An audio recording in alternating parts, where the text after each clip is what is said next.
Hello दोस्तों, good evening. आप सभी का एक बार फिर से बहुत बहुत स्वागत है आप सभी का अपने यूट्यूब चैनल परीक्षा की शिक्षा में। आशा करते हो कि आपसे अच्छे होंगे, आपकी जो तैयारी है बढ़िया तरीके से चल रही है। तो जो बच्चे क्लास में फर्स्ट टाइम पहली बार हैं, हमारे चैनल पर देखिए पीएड परीक्षा 2023 की जो आपकी तैयारी है रेगुलर बेसिस पर करवाई जा रही है। तो जिसे भी अपनी तैयारी कंप्लीट करना चाहते हो चैनल को सब्सक्राइब करके हमारे साथ जुड़ जाइए।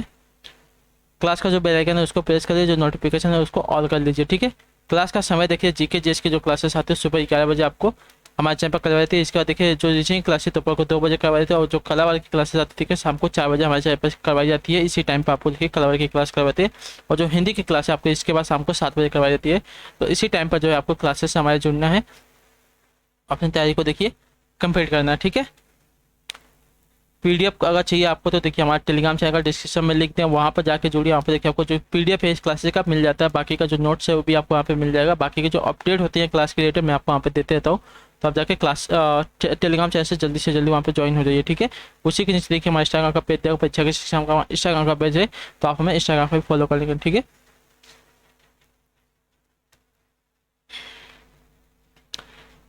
तो आपका कोई भी डाउट हो, कुछ भी कोई हो, कोई भी प्रश्न हो, तो देखिए हमें तो जो डाउट सेक्शन बना हुआ का परीक्षा के शिक्षा का टेलीग्राम चैनल पर जो आपका डाउट सेक्शन बना है, आप हमें वहाँ पर आकर पूछ सकते हैं आपका डाउट जो भी होगा, या हमें इंस्टाग्राम पर डीएम करके पूछ सकते हैं कि आपका कोई भी डाउट हो। ठीक है,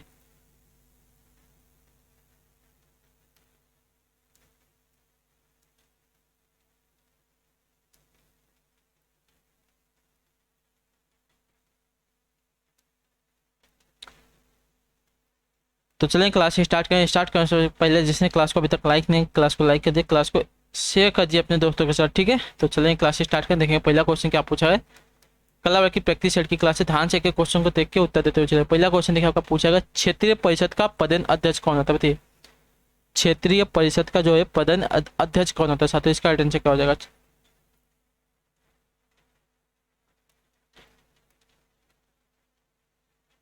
तो देखिए उस राज्य का मुख्यमंत्री जहाँ क्षेत्रीय परिषद की बैठक होती है, तो जो आपका यहाँ पे सी वाला विकल्प देगा आपका आइडेंटिटी। ठीक है, तो क्षेत्रीय परिषद का पदेन अध्यक्ष कौन होता है? तो उस राज्य का मुख्यमंत्री होता है जहाँ क्षेत्रीय परिषद की बैठक होती है, जो आपका सी वाला विकल्प देगा है 51 पे आपका आइडेंटिटी। ठीक है साथियों, क्लियर है। अगला क्वेश्चन देखिए आपका 52 नंबर क्या पूछा गया, ध्यान से देखकर बताएगा आइडेंटिटी का। संगमरमर क्या है? बताइए, संगमरमर आपकी क्या होती है? और साथी चट्टान होती है, तलछटीय चट्टान होती है, कायांतरिक चट्टान होती है, या आग्नेय चट्टान होती है? क्या होती है बताइए?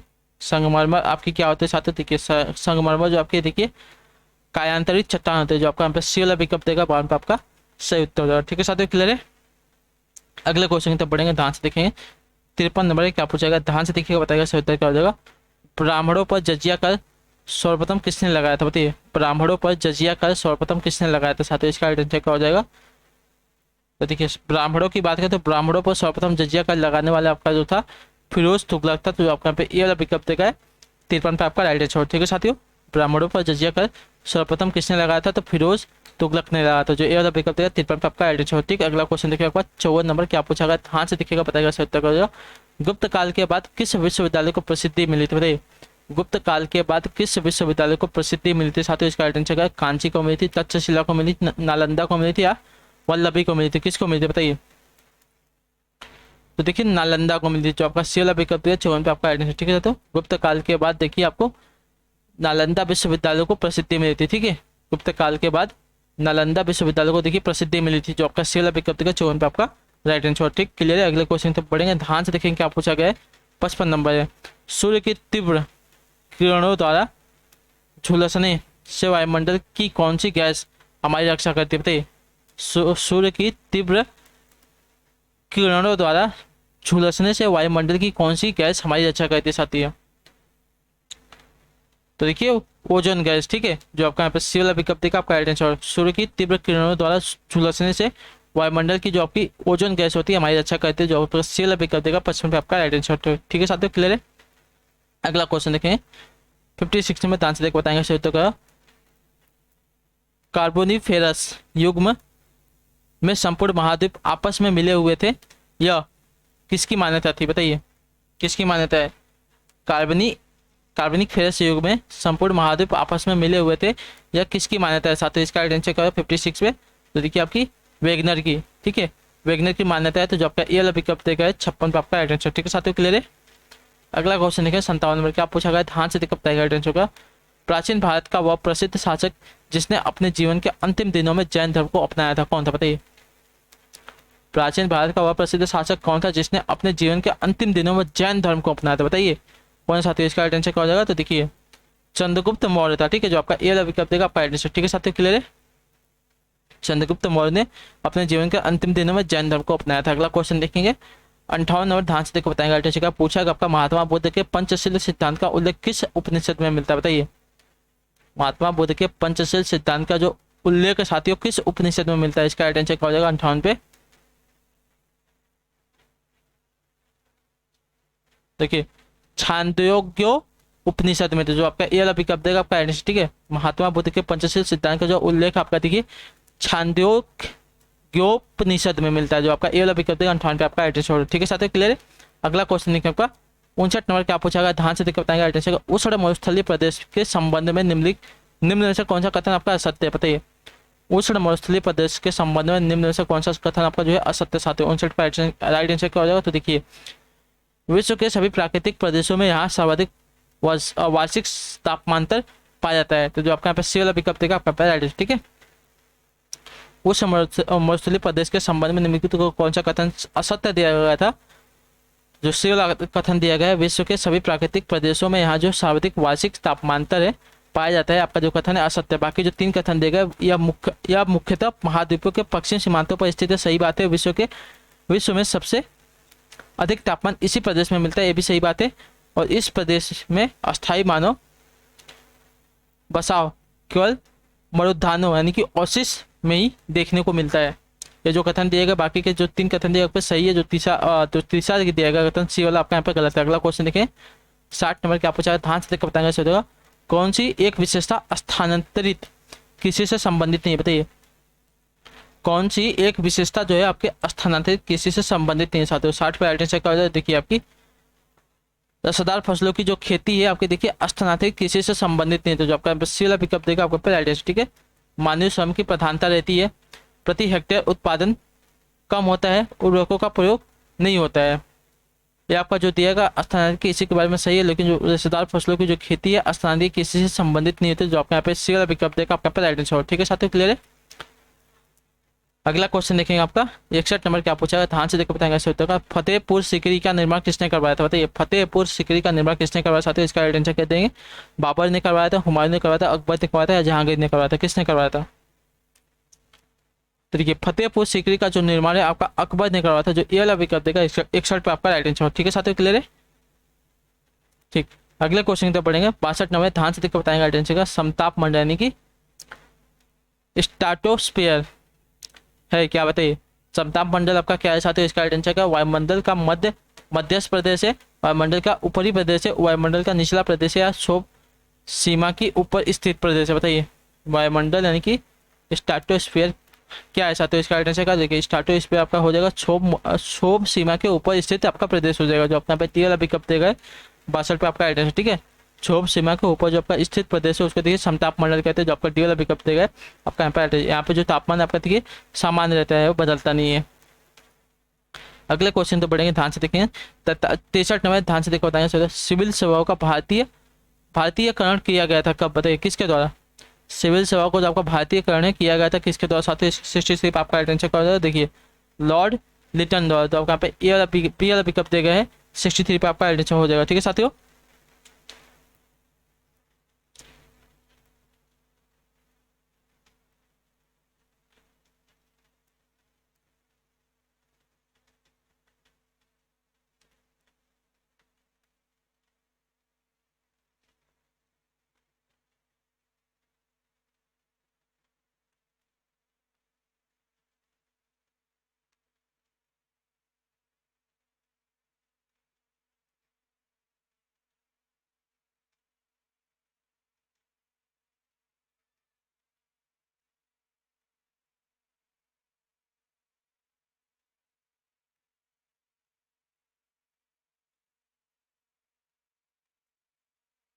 ठीक है,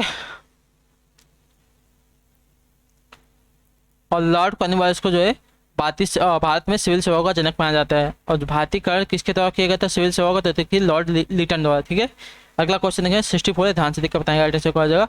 मंत्रिपरिषद के वित्तीय कार्यों में शामिल है क्या, बताइए। मंत्रिपरिषद के वित्तीय कार्यों में आपका क्या शामिल होता है साथियों, इसका राइट आंसर क्या हो जाएगा। मंत्रिपरिषद के वित्तीय कार्यों में क्या शामिल है साथियों, इसका राइट आंसर क्या, 64 पर राइट आंसर क्या हो जाएगा। तो देखिए बजट तैयार कर संसद में पेश करना, जो आपका ए वाला विकल्प देगा 64 पर आपका राइट आंसर, ठीक है।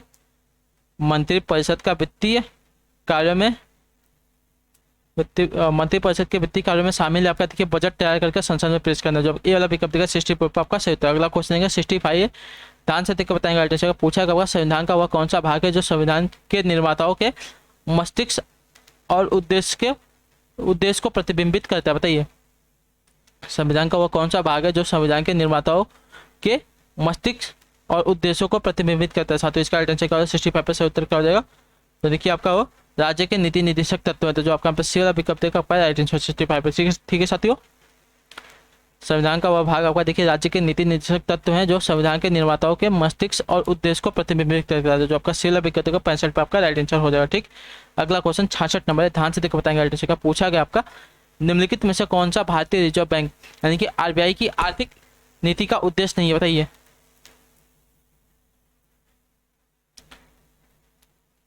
निम्नलिखित में से कौन सा भारतीय रिजर्व बैंक यानी कि आरबीआई की आर्थिक नीति का उद्देश्य नहीं है साथियों, इसका राइट आंसर क्या हो जाएगा। तो देखिए सामाजिक न्याय को सुनिश्चित करना, आपका देखिए आरबीआई की आर्थिक नीति का उद्देश्य नहीं होता, बाकी आर्थिक विकास को बढ़ावा देना, अनुकूल दिशा में प्रत्यक्ष ऋण देना, स्फीति दबाव का नियंत्रण करना, ये सभी जो आपका देखिए आरबीआई की आर्थिक नीति का उद्देश्य होता है। लेकिन सामाजिक न्याय की सुरक्षा सुनिश्चित करना है देखिए आरबीआई की आर्थिक नीति का उद्देश्य नहीं होता, जो आपका डी वाला विकल्प है 66 पर आपका राइट आंसर। अगला क्वेश्चन देखेंगे 67 है, ध्यान से देखकर बताएंगे सही उत्तर का।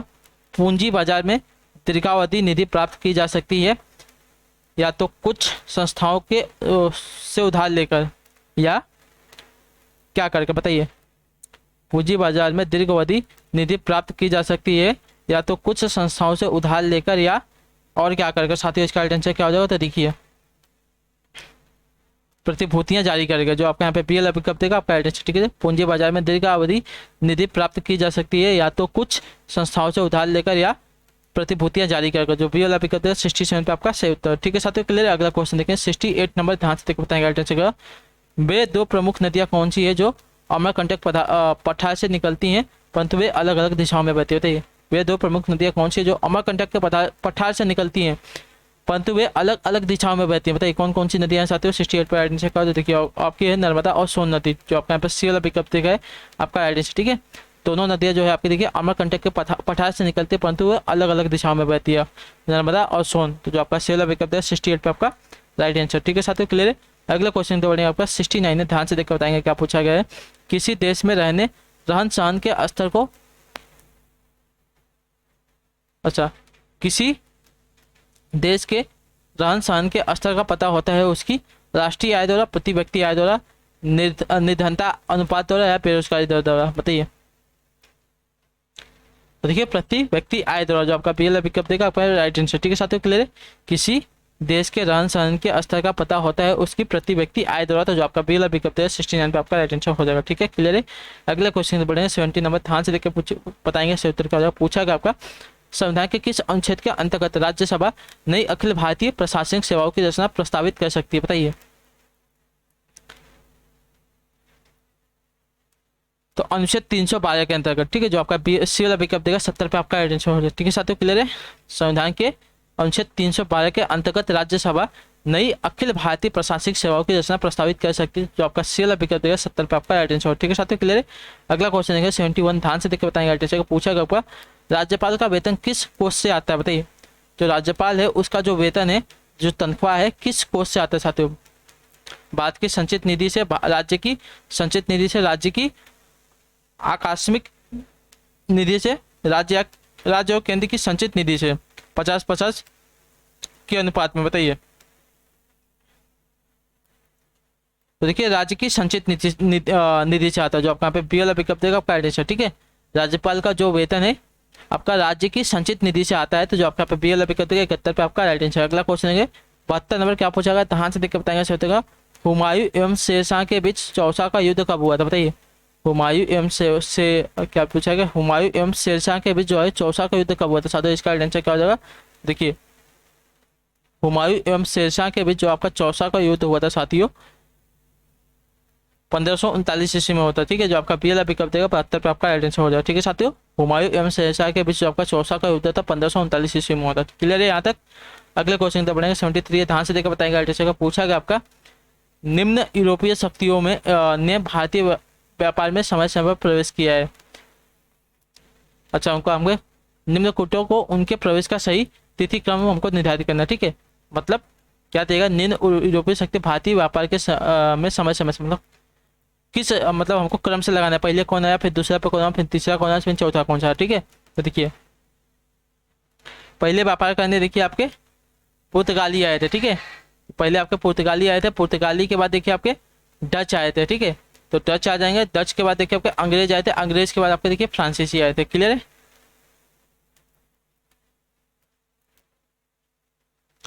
जो आपके यहाँ पे पी वाला विकल्प देखा आपका राइट आंसर हो जाएगा, ठीक है साथियों। ठीक, अगला क्वेश्चन देखेंगे आपका 74 नंबर का। आपको जरा ध्यान से देखकर उत्तर देगा।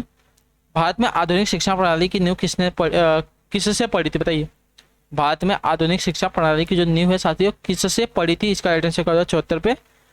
देखिए 1835 में मैकाले के विवरण पत्र से, जो आपका यहाँ पे पी वाला विकल्प देगा 74 पे आपका राइट आंसर, ठीक है। भारत में आधुनिक शिक्षा की प्रणाली की जो नींव है 1835 के मैकाले के विवरण पत्र से पड़ी थी, जो पी वाला विकल्प देगा आपका राइट आंसर, ठीक है। मैकाले जो है भारत में अंग्रेजी शिक्षा के जन्मदाता माने जाते हैं, याद रखिएगा, ठीक है। अगला क्वेश्चन देखिए आपका 75 नंबर। ध्यान से देखकर बताएंगे, इससे उत्तर हो जाएगा। भारतीय अर्थव्यवस्था का कौन सा क्षेत्र देखिए सकल राष्ट्रीय उत्पाद में अधिक योगदान करता है, बताइए। भारतीय अर्थव्यवस्था का कौन सा जो क्षेत्र है सकल राष्ट्रीय उत्पादन में अधिक योगदान करता है साथियों 75 पर आंसर का देखिए आपका हो जाएगा तृतीय क्षेत्र, जो आपका यहाँ पे पी वाला विकल्प देगा आपका, ठीक है। भारतीय अर्थव्यवस्था का जो आपका तृतीय क्षेत्र है सकल राष्ट्रीय उत्पाद में अधिक योगदान करता है, तो जो आपका पी वाला विकल्प देगा 75 पे आपका सही उत्तर। अगला क्वेश्चन है 76 से, ध्यान से देखकर बताएंगे। पूछा है आपका भुगतान संतुलन को इस प्रकार प्रतिभाषित किया जाता है, किस प्रकार, बताइए। भुगतान संतुलन को किस प्रकार प्रतिभाषित किया जाता है, तो देखिए परिभाषित किया जाता है, तो देखिए एक देश के निवासी गण एवं शेष विश्व के बचे आर्थिक कार्यों का पूरा ब्यौरा, इसके ऐसा देखिए परिभाषित किया जाता है। तो जो टी वाला विकल्प देगा 76 पे आपका राइट आंसर, ठीक है। भुगतान संतुलन को देखिए किस प्रकार परिभाषित किया जाता है, तो देखिए एक देश के निवासी गण एवं शेष विश्व के बीच आर्थिक कार्यों का जो पूरा ब्यौरा है इस प्रकार परिभाषित किया जाता है भुगतान संतुलन को, तो जो आपका टी वाला विकल्प देगा आपका पहले राइट आंसर हो जाएगा, ठीक है साथियों। क्लियर है। नेक्स्ट देखें आपका 77 ध्यान से देखकर बताएंगे। राइट आंसर पूछा गया आपका जवाहर सुरंग नाम किस प्राकृतिक दर्रे को दिया गया, बताइए। जवाहर सुरंग नाम जो है किस प्राकृतिक दर्रे को दिया गया है साथियों 77 पर राइट आंसर क्या हो जाएगा, तो देखिए बनिहाल दर्रा को, जो आपका पे सी वाला विकल्प देगा आपका राइट आंसर 77 पे। और कहाँ पर स्थित है आप हमें कमेंट करके बताएंगे, ठीक है। जवाहर सुरंग आपका देखिए बनिहाल दर्रे को दिया गया है, तो जो आपका यहाँ पे सी वाला विकल्प देगा आपका राइट आंसर, ठीक है। अगला क्वेश्चन देखेंगे 78 नंबर के, आपको ध्यान से बताएंगे। भारत की पंचवर्षीय योजना अंतिम रूप से अनुमोदित की जाती है किसके द्वारा, बताइए। भारत की जो आपकी पंचवर्षीय योजना है अंतिम रूप से अनुमोदित की जाती है किसके द्वारा साथियों, इसका राइट आंसर क्या हो जाएगा, देखिए राष्ट्रीय विकास परिषद द्वारा, जो आपका टी वाला विकल्प देगा 78 पे आपका राइट आंसर, ठीक है सर। भारत की पंचवर्षीय योजना अंतिम रूप से आपकी अनुमोदित की जाती है राष्ट्रीय विकास परिषद द्वारा, तो जो आपका टी वाला विकल्प 78 पे आपका राइट आंसर, ठीक है। अगले क्वेश्चन से पढ़ेगा आपका 79 नंबर। ध्यान से देखकर बताएंगे भारत का प्राचीनतम पर्वत कौन सा, बताइए। भारत का जो है आपका प्राचीनतम पर्वत कौन सा साथियों, इसका राइट आंसर क्या, देखिए भारत का जो प्राचीनतम पर्वत है आपका अरावली पर्वत है, जो आपका सी वाला विकल्प देगा 79 पे आपका राइट आंसर होगा, ठीक है। अगला क्वेश्चन है आपका 80 नंबर। ध्यान से देखकर बताएंगे राइट आंसर का कौटिल्य के अनुसार दुर्ग कितने प्रकार के होते हैं, बताइए। कौटिल्य के अनुसार जो आपके दुर्ग हैं साथियों कितने प्रकार के होते हैं, 80 पे राइट आंसर क्या हो जाएगा, तो देखिए 4 प्रकार के होते हैं, जो आपका ए वाला विकल्प देगा 80 पे आपका राइट आंसर, ठीक है। कौटिल्य यानी कि चंद्रगुप्त मौर्य के जो आपके गुरु थे उनकी बात हो रही है, ठीक है। तो कौटिल्य के अनुसार जो आपके दुर्ग हैं 4 प्रकार के होते हैं, जो आपका ए वाला विकल्प 80 पे आपका राइट आंसर, ठीक है साथियों। क्लियर है। तो इसी के साथ जो आपकी क्लास है साथियों कला वर्ग की आज की यहाँ पे कंप्लीट होती है। आई होप कि जो क्लास है आज की अच्छी लगी होगी, अच्छी लगी तो क्लास को लाइक कर दिएगा, चैनल पर नए हैं तो चैनल को सब्सक्राइब करिएगा और कैसी लगी कमेंट करके जरूर बताइए, ठीक है। तो आप सभी लोग अपना ख्याल रखिएगा, हम आपसे मिलेंगे आपको शाम को 7 बजे हिंदी वाली क्लास पे। तब तक के लिए टाटा बाय बाय, जय हिंद जय भारत। आप सभी का क्लास से जुड़ने के लिए बहुत बहुत ही धन्यवाद साथियों।